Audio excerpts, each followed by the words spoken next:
그 사람 한번 인사합시다. 승리하셨습니까? 인사할까요? 네, 우리 민수기를 좀 읽고 있습니다. 그런데 광야에서의 삶을 잘 살아내고 있는지 잘 모르겠습니다. 지난주에 그런 이야기를 나눴습니다. 우리들의 인생이 나그네 길이다. 우리는 어떤 곳을 향하여 순례하고 있는 나그네라는 이야기를 지난주에 함께 나눴어요. 그런데 이번 주에 이제 지난주 그렇게 광야에서의 우리들의 삶에 대해서 나눴었는데 이번 주에 수요일에 레바논 선교사님 오셨어요. 시리아 난민 사역하시는 김영화 선교사님 오셨는데 그곳에서 좀 일어났던 많은 이야기들을 해주셨어요. 그래서 그분이 오셔서 사역하시는 장면들을 영상으로 이렇게 보여주셨는데 보니까 시리아 난민들이요 집이 없어요. 그래서 레바논 시리아 근처인 레바논의 난민촌을 형성하고 살아가고 있는데 집이 없어서 이제 천막을 짓고 살아갑니다. 흰색 천막으로 해서 집을 짓고 살아가요. 그래서 선교사님이 천막을 짓고 살아가는 사람들에게 이 교육의 기회를 주기 위해서 그들이 사는 곳에 가서 그들과 똑같은 천막집을 짓고 또 그 안에서 배움의 기회를 이렇게 주는 사역을 하고 계시더라고요. 그래서 이 영상을 보다가 민수기가 많이 생각이 났어요. 왜냐하면 이스라엘 백성들의 삶이 그러했거든요. 어찌 보면 난민과도 같은 떠도는 삶들을 살았던 사람들이거든요. 그래서 천막을 짓고 사는 사람들 그들을 봤을 때 우리가 함께 있는 민수기가 많이 생각났던 거죠. 참 이 난민들의 삶이 참 어렵습니다. 전기도 없고 물도 양식도 그렇게 풍족하지 않아요. 그런데 우리가 읽고 있는 이 민수기에서의 이스라엘의 모습이 바로 그러한 모습이다라는 생각들이 드는 거죠. 광야에서 이스라엘 삶은 여러모로 부족함도 많았고 또 불편한 삶이었어요. 그래서 지난주에도 말씀드렸던 것처럼 그러한 불편하고 부족한 삶이 어쩌면 이 땅에서 우리가 살아가는 대부분의 인생들의 삶이다. 불편하고 부족한 그런 삶이다라는 생각들을 하게 되는 거죠. 지난주에 제가 그런 이야기를 나눴습니다. 그런데도 불구하고 불편하고 부족한 이 현실에서의 우리의 삶, 광야 같은 이러한 삶을 성경에서 우리가 해석하자면 하나님께서 이스라엘에게 꼭 필요한 것이었고 그것을 통하여서 하나님은 이스라엘의 어떠한 모습들을 원하셨고 만들어 가셨다라는 이야기를 함께 나눴어요. 그래서 하나님은 광야를 통하여서 이스라엘이 진정한 믿음의 고백, 하나님이 우리의 주인이십니다라는 고백을 하기 원하셨고 그것들을 듣기 원하셨다라는 거죠. 그래서 하나님은 자라가기 원하셨어요, 이스라엘이. 그래서 광야를 통하여서 그들이 정말 힘들긴 했지만 하나님의 백성으로 거듭나는 그런 일들을 원했죠. 우리가 민수기 이야기, 출애굽 이후의 이야기들을 쭉 읽어볼 겁니다. 그런데 이후 계속되는 이제 고구마들이 있습니다. 읽어보면 참 답답해요. 가슴이 막 답답해. 얘네 뭐지? 이런 느낌의 그런 이야기들이 쭉 이어질 텐데 출애굽 이후의 사람들은요 계속 반복됩니다. 계속 불평해요. 불평하고 불만을 토로하는 이야기들이 쭉 이어집니다. 그래서 여러분들에게 한번 물어보고 싶습니다. 지난주에 우리가 광야가 어렵고 힘든 삶이 우리들의 삶이다라는 이야기를 했는데요. 일주일 동안 어떻게 살았는지 모르겠습니다. 이 땅에서 삶이 우리들의 광야이죠. 천국을 소망하는 순례길을 걷는 사람들이 우리들이기에 우리들의 삶이 광야가 맞는데 그래서 불편하고 부족한 것도 참 많은데 여러분들에게 한번 물어보고 싶은 것은 우리 삶에 있는 여러 가지 불편과 부족들이 있을 거예요. 그런 부족들, 불편들 앞에서 여러분들은 어떻게 반응했는지 한번 물어보고 싶은 거예요. 여러분 불편하게 뭐가 불편하셨어요, 이 지점에? 이렇게 당황하죠.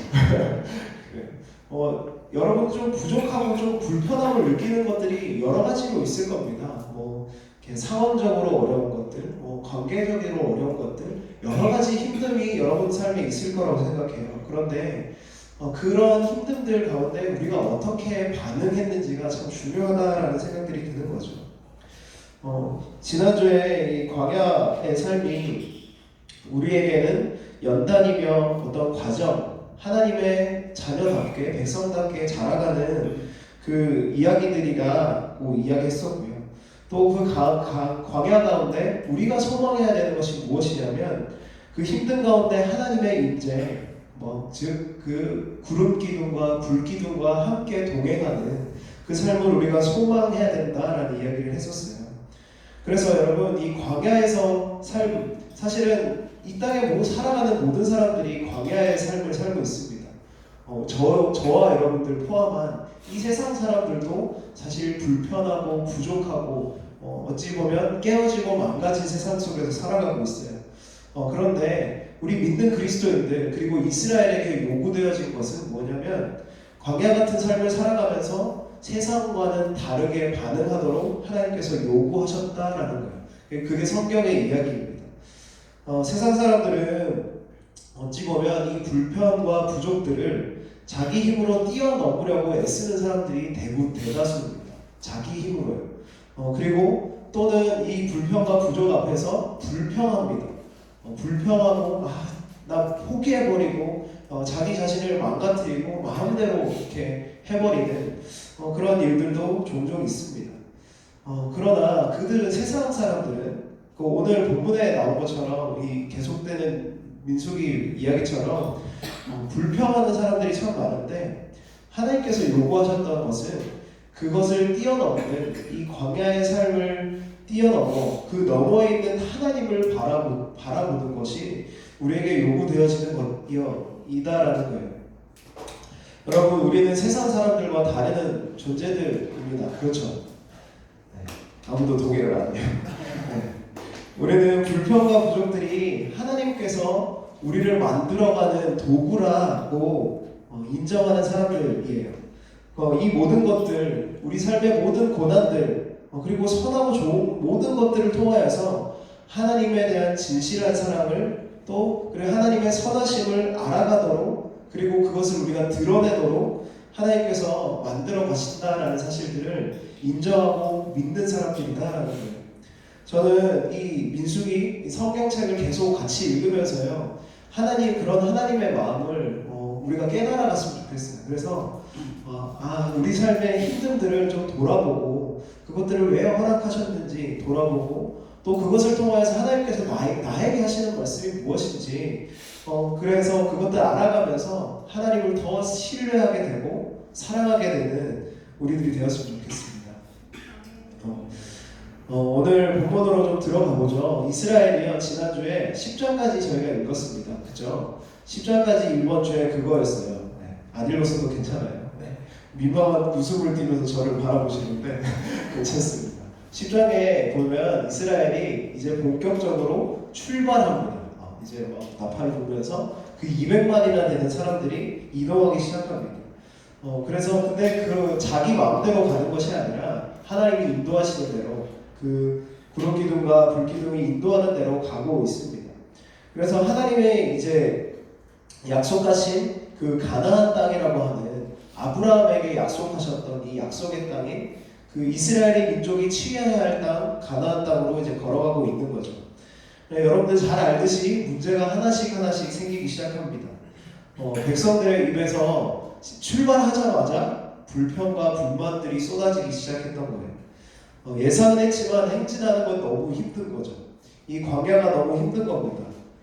그래서 이 광야의 시간 동안 그 참 많은 불평들이 쏟아집니다. 이번 주 여러분 읽으시면 느낄 테지만 정말 이렇게 불평이 많았구나 느끼게 되겠죠.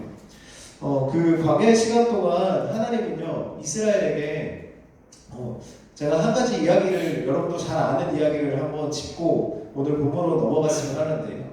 11장의 내용입니다.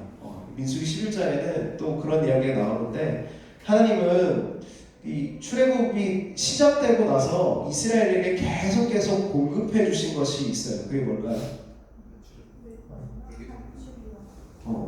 먹을 것인데 만나라는 것을 공급해 주셨습니다. 사실 광야에서 먹을 것이 없기 때문에 스스로 이렇게 계속 이동해야 되기 때문에 힘들잖아요. 그런데 하나님께서 진짜 큰 은혜로 이렇게 내려주신 것이 만나죠. 그런데 그 출애굽이 시작되고 나서 계속해서 만나를 먹어왔어요. 그런데 이스라엘 그 민족이요, 참 민족의 마음이 사실 공감이 돼요. 예, 만나만 계속 먹었어요. 한 2달 계속 길어집니다. 어떠겠어요?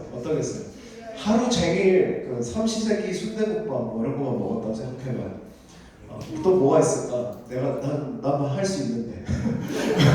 어쨌든 계속 같은 음식만 반복해서 먹는 거죠. 그것이 아무리 좋은 음식이어도 한 달, 2달 계속하면 사실 질리게 되어 있어요. 그게 사실 본성인지 모르죠. 이해가 갑니다. 그래서 하나님께 불평을 합니다. 11장에 보면 이 만나 더 이상 못 먹겠습니다 막 이러면서, 처음에는 막 이게 뭐냐 막 이러면서 신기했는데, 만나 뜻이 이게 뭐냐, 이게 무엇이지 라는 뜻인데, 그렇게 신기하면서 먹었던 건데 지나니까 이제 불평의 소재가 되는 거죠. 그래서 하나님은요, 저도 이해가 가지만 하나님도 이해가 가셨던 것 같아요. 그래서 그 얘기를 들으시고 메추라기를 내려주십니다. 그런데 이상하게도 하나님은요, 이 메추라기를 먹은 사람들에게 진노하십니다. 바로 진노하세요. 그래서 저는 처음에 이 이야기를 처음 보고요, 하나님이 그냥 들어주신 거 아닌가? 그래, 불평했지만 불쌍하니까 또 이해되니까 주신 것이 아닌가? 그래서 그 기록에 보면요, 11장에 보면요, 그런 이야기가 있어요. 이렇게 이에 고기가 빠지지도 않은 상태에서 하나님께서 진노하셨고 많은 사람들이 죽었다라는 기록이 있어요. 그런데 왜 하나님께서 진노하셨을까 생각이 됐어요. 그냥 사실은 어린아이와 같은 지금 백성들이거든요. 잘 모를 수도 있어요. 불평을 할 수도 있죠. 사실 저희들도 사실 신앙의 초기 때 불평도 하고 하나님 왜 그러세요 하기도 합니다. 다윗도 그랬고요. 그런데 이 분명한 건 하나님이 진노하셔서 그들을 치셨던 거죠. 그것이 뭘까 생각해보다가 이런 결론이 있었어요. 사실은 하나님께서는 우리의 불평 섞인 기도도 들으십니다. 그래서 응답하세요. 그래서 메추라기를 세죠. 그래서 진짜 많이 베풀어 주세요. 진짜 우리의 필요 이상으로 베풀어 주세요. 그랬는데 이 기록을 잘 보면요, 어떤 게 있냐면 그들은 응답하신 하나님에 대해서 감사해야 했습니다. 그런데 그런 장면이 하나도 나오지 않습니다. 만나에 따라 달라요. 이게 뭐냐고 하면서 기뻐하면서 그들이 취했습니다. 그리고 만나도 취하면서 하나님의 방법대로 취했고 그것들을 지금까지 지켜와서 참 누렸는데, 지금은 감사한 표현도 없고요. 또 오히려 어떤 표현이 있냐면 그들이 욕심을 내어서 자신이 먹을 수 있는 양보다 훨씬 거두어서 사방 진에 깔아두었다라는 이야기가 나와요. 무엇이냐면 하나님께서 그 기도, 불평을 들으시고 응답하셨는데 백성들에게는 감사는 찾아볼 수 없었던 거죠. 더 욕심만 내고 있었던 거죠. 하나님의 백성들의 마음에는 이런 마음이 있었던 것 같아요. 내가 애국에 살았을 때는 이것보다 더 좋은 고기를 먹었는데 광야로 끌고 오더니 맨날 똑같은 것만 먹이고 너무하다라는 생각들이 들었던 것 같아요. 당신이 우리 하나님이라고 이야기하시는데 그렇다면 이것 좀 해결해 주세요 라고 불평을 했는데 하나님이 들으셨던 거예요. 그런데 거기서 끝나지 않고 이 백성들의 마음에는 해결해 주니까 진작에 그렇게 할 것이지 라고 하면서 하나님께 감사와 찬양을 드리지 않고 하나님을 이 마음대로 무시하고 자기 욕심대로 이것들을 채워갔다라는 거죠. 이들의 태도에는 문제가 있었습니다. 뭐냐면 하나님을 완전히 자기 마음대로 주무르려고 했던 거예요. 그들에게 감사는 눈 씻고 찾아봐도 찾을 수 없었습니다. 그래서 하나님이 그들에게 진노하시는 장면이 그 11장에 기록이 되어 있었습니다. 이 이야기가 사실 대표적인 이야기입니다. 이스라엘 사람들이 광야에서의 삶을 살았던 이야기죠. 그리고 오늘 본문에는 어떤 이야기, 여러분들이 잘 아는 이야기가 기록이 되어 있어요. 뭐냐면 이 바란 광야라는 곳까지 이제 행진을 했습니다. 그래서 이곳에서 이 사람들이 어떤 걸 해요? 뭘 할까요?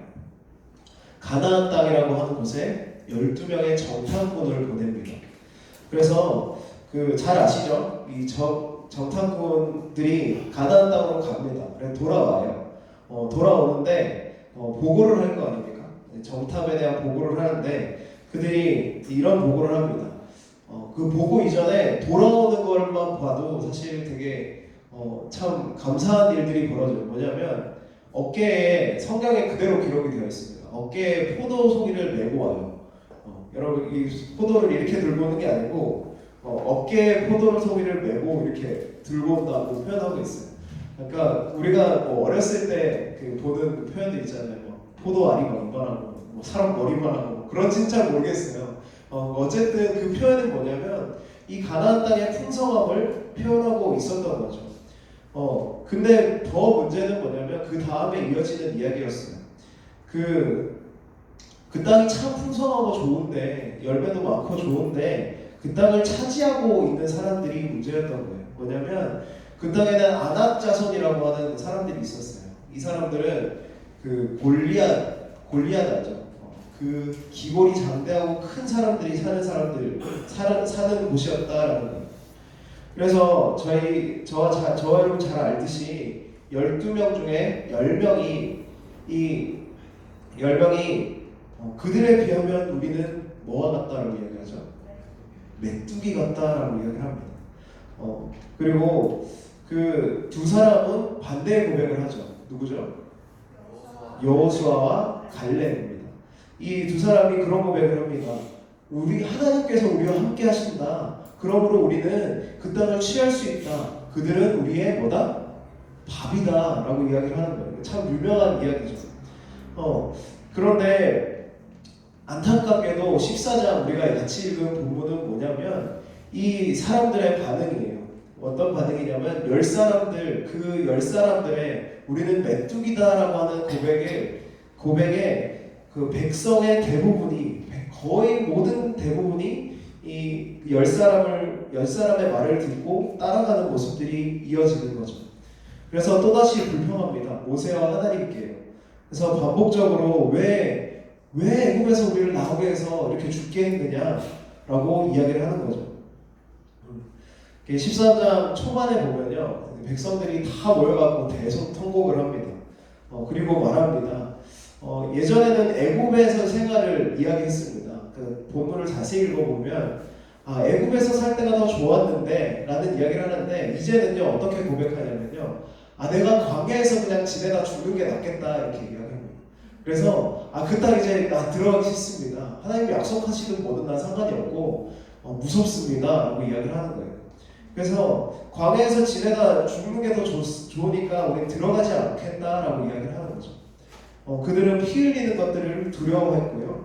약속의 땅을 취하는 것에 대해서 어떠한 손해도 보고 싶지 않아 했습니다. 무혈입성, 그것이 안 되니까요. 하나님께 불평하고 있는 거예요. 참 치사해요. 이 이스라엘 보면 참 치사해요. 뭐냐면 만약에 그 땅이 풍성하고요, 그 땅의 백성들이 엄청 약해요. 난쟁이족들이에요. 호빗이요. 호빗이면 어땠을까요? 만약에 제 생각은 그래요. 되게 소인배 같은 사람들인 거예요. 강하면 약해지고 약하면 강해지는 그런 사람들이에요. 불평 안 하고 막 자기 마음대로 약탈하고 그 땅을 차지했을지도 모릅니다. 그런데 제가 이 본문을 계속해서 이 상황을 계속 묵상하다 든 생각이 있다면 뭐냐면 신앙생활을 하는 우리들, 믿음으로 살아가는 우리들의 모습에도 사실 이런 모습들이 너무나도 많이 발견된다라는 사실들을 생각하게 되었다라는 거예요. 이스라엘의 모습, 이 불신앙적인 모습 속에는 우리들의 불신앙의 모습들이 담겨져 있어요. 우리는 믿음의 성취에는 별 관심이 없는 것 같아요. 하나님께서 약속하신 것을 성취하는 것, 하나님께서 관심 보이시는 것에 대해서 우리가 뭔가 열과 성을 다하는 것에 대해서는 사실 그렇게 우리의 몸을 사리고 하는 모습들을 많이 보여준다라는 거죠. 내 관심은 이스라엘인이 그랬던 것처럼 나를 보호하고 또 나 자신이 기뻐하거나 즐거워하는 것을 하는 것을 관심에 두고 있을지도 모르겠다라는 거예요. 우리는 하나님께 우리의 대학 생활, 직장 생활, 관계와 진로에 대한 고민들을 털어놓습니다. 우리가 공동체 생활하면 그런 고민들을 다 털어놓습니다.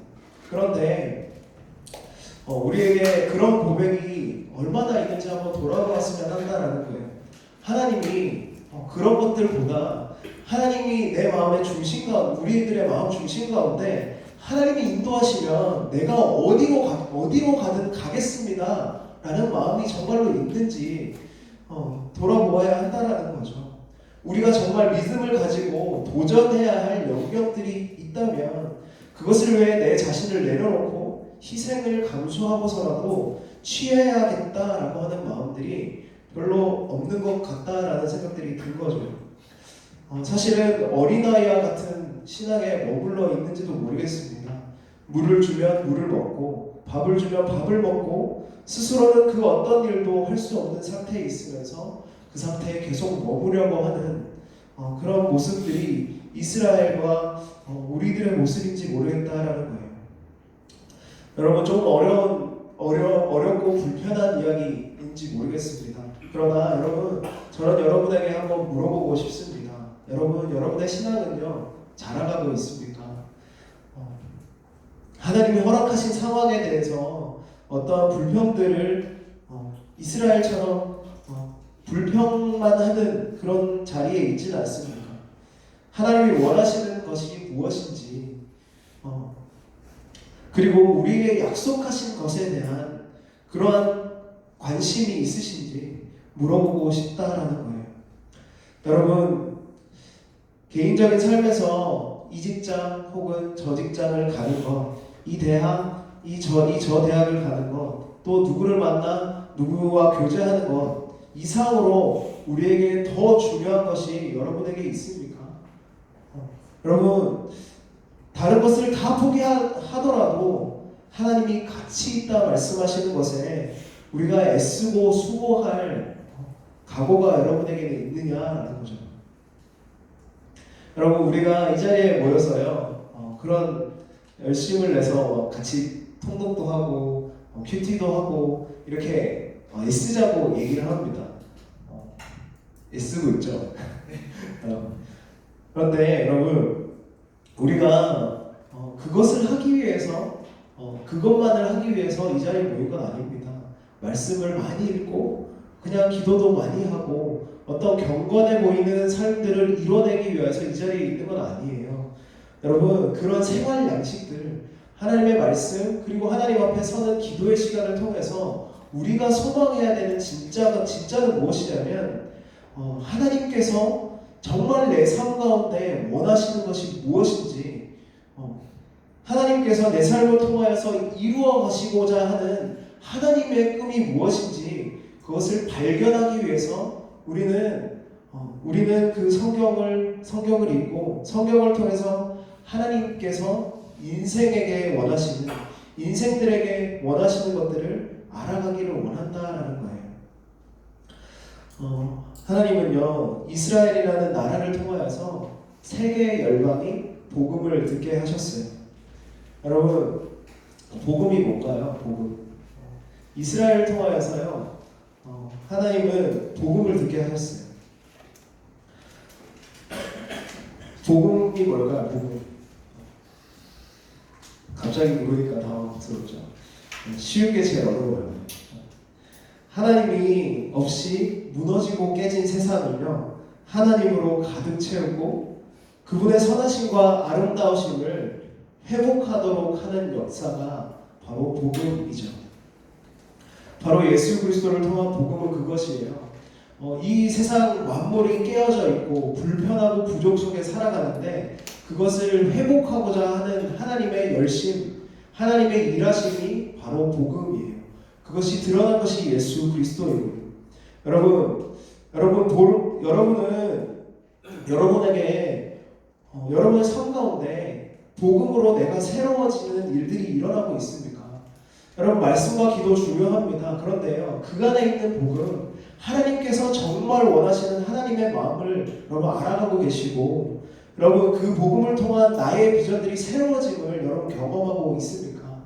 여러분, 정말 불행한 건 뭐냐면요, 내가 원하는 것은 막 따라가는데 하나님이 원하는 것이 저기 있어요. 완전히 다를 수 있다라는 거예요. 내가 완전히 다른 것들을 따라서 살아가고 있을 때 참 어려움을 많이 겪습니다. 여러분, 우리 공동체에 그런 사람들이 많아졌으면 좋겠습니다. 내 삶과 내 환경에 나를 가두고 하나님이 바라보시는 것에 대해서 전혀 기대와 소망이 없는 상태에 있지 않고요. 우리가 우리 자신을 절실하게 한번 돌아보면서요, 내 삶을 통하여서 하나님이 진짜 원하시는 건 뭘까 돌아보았으면 한다라는 거예요. 여러분, 노력하고 애쓰면서 살아가는 모습들은요, 비슷할 수 있습니다. 그러나 여러분, 우리들의 마음의 중심에 정말 하나님이 원하시는 꿈이 있는지 물어보고 싶다라는 거예요.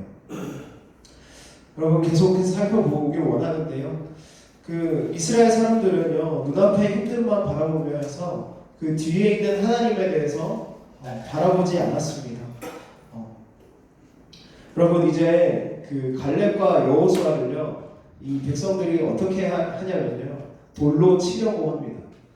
이 갈렙과 믿음의 고백을 하고 있는 사람들, 사실 하나님이 원하시는 그것들을 하고자 하는 사람들을 돌로 치려고 합니다.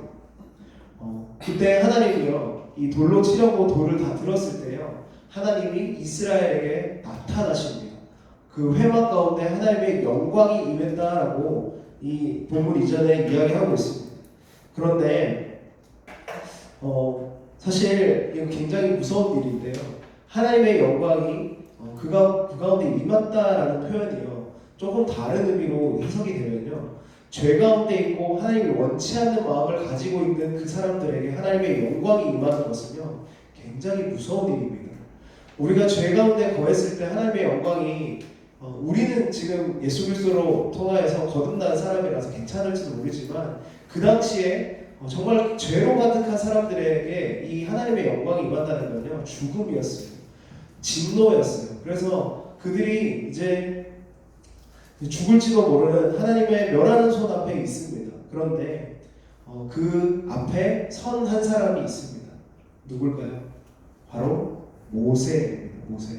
오늘 14장에 나오는 이 인물의 기도와 그런 이야기들이 나오는데요, 모세는요, 전에도 이런 기도를 한 적이 있습니다. 우리가 함께 읽은 부분인데, 이스라엘이 시내산 앞에서 무슨 일을 합니다. 그 모세는 10계명을 받아서 내려오고 또 그 시내산 아래에서 백성들이 했던 일들이 있습니다. 뭘까요? 금으로 소 신상을 만드는 일을 했죠. 그런데 그때 모세가 한 기도가 있어요. 뭐냐면 이 사람들을 사하여 주옵소서 라고 기도하면서 하나님의 진노를 가로막고 그들을 위해서 이렇게 기도합니다. 하나님이 그 기록하신 책에 나를 지워버리시옵소서. 이 백성을 사하지 않으시려면 나까지 지워주십시오. 이런 고백을 합니다. 그런 고백을 들으시고요, 하나님이 또 이들을 사하시고 또 회복시키는 이야기가 있는데, 오늘도 동일하게 모세도 그 자리에 모세도 또 한 번 그 자리에 서는 거죠. 여러분, 이 모세의 기도를 통해서 제가 오늘 두 가지만 여러분과 함께 나누고 싶습니다. 이 15절, 16절, 17절을 우리가 한번 같이 읽었으면 좋겠습니다. 15절에서 17절 같이 읽겠습니다. 시작. 이제 주께서 이 백성을 하나같이 죽이시면 주의 영성을 들은 여러 나라가 알아야 이르기를 여호와가 이 백성에게 주기로 맹세한 땅에 이루할 능력이 없었으니 위해서 죽였다 하리이다. 이제 고하노니 이미 말씀하신 대로 주의 큰 거듭을 나타내 없어서. 네, 그 모세의 기도에 특별한 게 있었습니다. 사실 백성을 구원하는 기도, 사실 하나님과 사이에 서서 중보하는 하나님의 진노를 막는 역할을 했는데 그에게는 특별한 기도가 있었다는 거죠.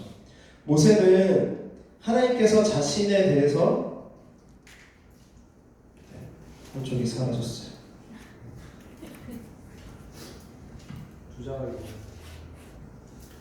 죄송해요. 여러분, 우리는 기도에 있어서 자라가야 하는데요. 모세의 기도에는 이런 두드러지는 두 가지 특징이 있다라고 이야기합니다. 첫째는요, 모세가 하나님의 이름, 그의 영광을 구하는 그 기도를 하고 있다라는 거예요.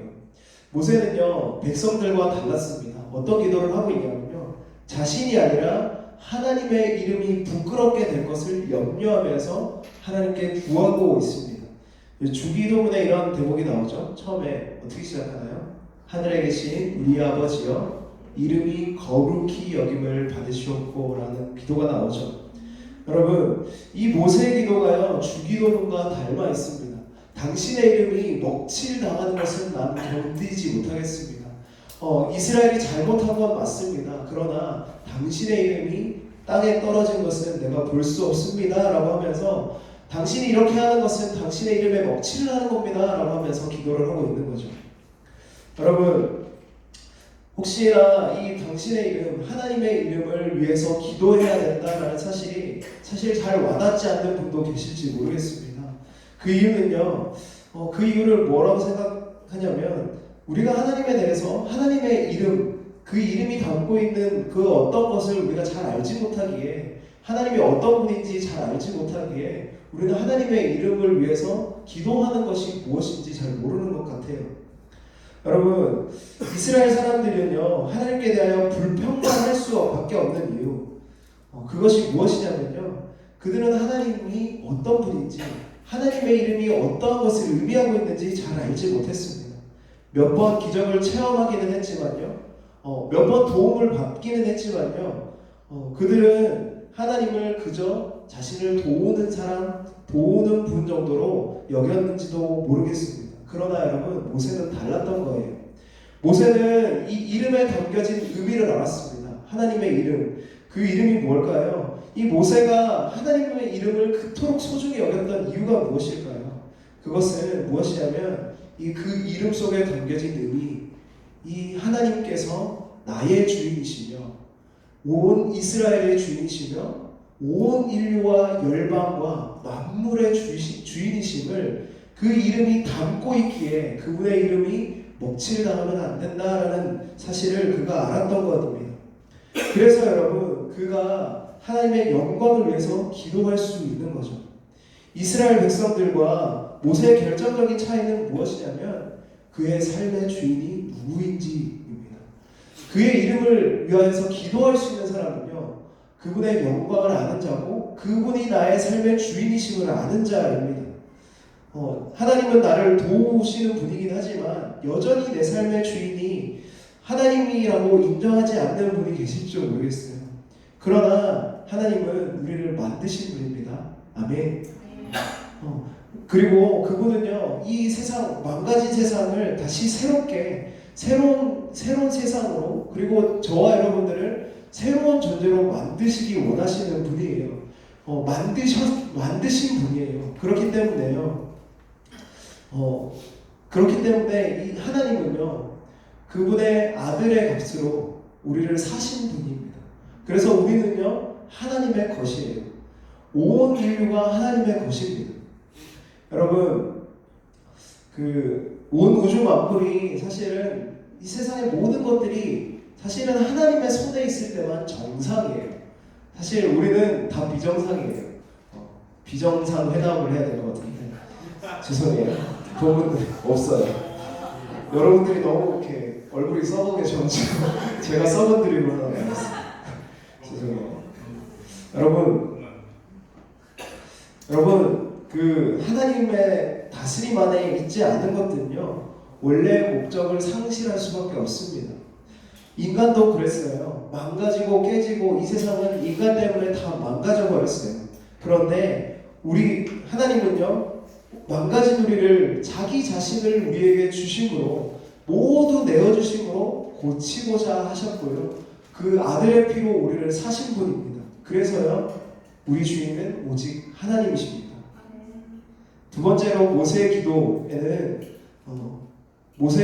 특별한 게 하나 더 있었는데, 그것은요, 하나님의 약속에 기반을 두고 있다라는 거예요.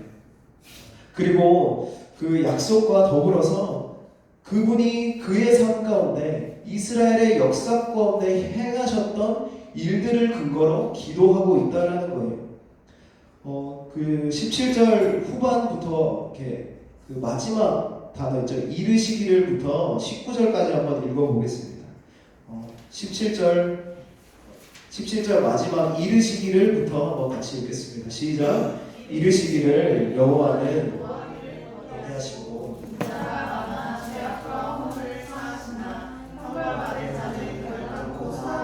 아니하시고 아버지의 죄악을 자식에게 갚아 3,4대까지 이르게 하리라 하셨나이다.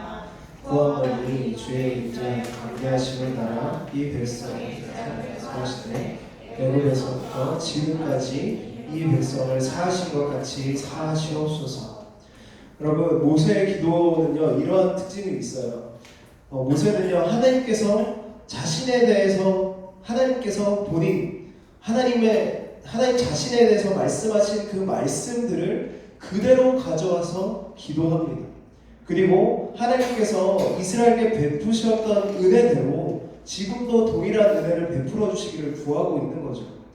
여러분, 이 첫 번째, 두 번째 제가 말씀드린 하나님의 이름과 이 하나님의 이름을 위해서 기도하는 것과 이 두 번째가 연결되고 있어요. 모세는요, 하나님이 자신과 이스라엘 그리고 온 만물의 주인이심을 분명히 알았습니다. 그리고요, 그는 하나님이 어떤 분인지 정확하게 알았던 거예요. 그는요, 이 시내산에서 그 레위기 우리가 봤잖아요. 그거 다 모세가 쓴 거거든요. 이 신명기도 이제 모세가 쓰는 거예요. 그래서 그는 하나님과 교제하면서 하나님을 정말로 알았습니다. 그분이 어떤 성품이 있는지, 그분이 우리에게 어떤 약속을 하셨는지 분명히 알았던 사람이 바로 모세였다라는 거예요. 그래서 그 말씀에 근거하여 지금 이야기하고 있는 거예요.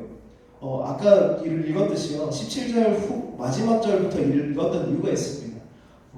이 시작하기를 이르기를 하셨다 하더라 이렇게 고백하고 있는 것처럼요, 하나님이 자신을 이렇게 표현하셨어요. 나는 노하기를 더디하고 인자가 많은 사람이다, 많은 친이다 라고 이야기하면서 그들에게 베푸시는 이야기들을 하고 있는 거죠. 사랑하는 여러분, 여러분에게는요 이러한 고백들이 있습니까? 여러분 기도하실 때 구하시잖아요. 하나님께 기도하고 구하는 그 기도 속에는요, 하나님의 약속이 있는지 묻고 싶은 거예요. 하나님, 여러분이 기도하실 때 붙잡고 기도할 만한 이 약속의 말씀들이 여러분에게 있습니까? 여러분, 우리가 암송을 하는데요, 이 암송을 위한 암송은요, 진짜 그것도 유익합니다. 그것도 유익해요. 쌓이면 진짜 유익합니다. 그런데 여러분, 그것을 그런 게 있죠. 질적으로 업그레이드 되려면 양이 찾아야 돼요. 그런 것도 암송도 그런 건데, 아무튼 정말로 여러분이 붙잡고 정말 기도해야 될 약속의 말씀들이 여러분 얼마나 있으십니까? 우리는 말씀의 근거로 기도하고 또 말씀의 근거로 살아가야 하는 사람들입니다. 사랑하는 여러분, 여러분에게는 확실히 붙잡고 기도할 만한 말씀들, 그 약속의 말씀들이 있습니까? 하나님은 이러한 분이다, 내 상황은 이런데 하나님 이러하시기에 나는 찬양하고 또 이 어려운 상황에서도 내가 감사하며 나아갈 그 약속의 말씀들이 여러분에게 있냐라는 거예요. 여러분, 성경에 많은 인물들이 나옵니다. 아브라함에게, 또 모세에게, 다윗에게, 그 수많은 믿음의 선배들에게 하셨던 하나님의 역사에 대해서 여러분 얼마나 알고 계십니까? 아는 것을 떠나서 여러분, 그것을 나의 믿음으로 가져와서 얼마나 사용하고 계시냐라는 거예요. 지금 성경을 우리가 읽고 있습니다. 여러분 앞으로도 신앙생활 하면서 계속 읽어가실 거예요. 그런데 읽는 것도 중요하지만 그것을 넘어서는 것은 무엇이냐면 그것을 나의 상황 가운데 가져와서 적용하고 그것들을 체험하는 것이 더 중요하다라는 사실이죠. 여러분 우리는 이렇게 기도할 수 있어야 됩니다. 하나님